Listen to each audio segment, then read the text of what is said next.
आपल्या इथून जामनेर येथून सुरत येथे जाणाऱ्या बसचा अपघात बारडोलीच्या जवळ झालेला आहे. ती बस सकाळी 7:30 वाजताच्या सुमारास आपल्या इथून निघाली होती आणि 3:30 वाजताच्या सुमारास तिथे अपघात झालेला आहे. आणि अपघात जो झालाय त्याच्यामध्ये बसनी पेट घेतलेला होता आणि त्यामध्ये आपल्या इथल्या कुऱ्ह्याचे जे एक ड्रायव्हर होते त्यांचा मृत्यू झाल्याची प्राथमिक माहिती आहे.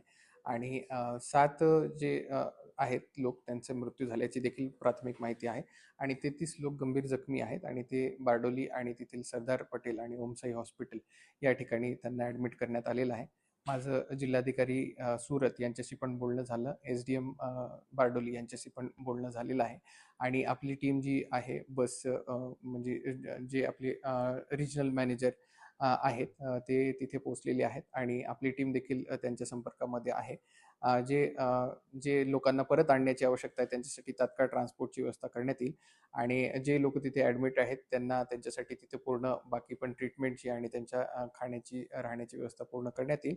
आणि त्याच्यानंतर ते बरे झाल्याच्या नंतर त्यांनाही परत आणण्याची व्यवस्था करण्यात येत आहे. जे 7 डेड बॉडीज आहेत त्यांचं आयडेंटिफिकेशन करणं सध्या थोडंसं अवघड जात आहे, कारण त्याच्यामध्ये बर्न्ड जे आहे त्यांचं म्हणजे जळण्याचं प्रमाण मोठ्या प्रमाणावरती असल्यामुळे आयडेंटिफिकेशनला अडचण जात आहे.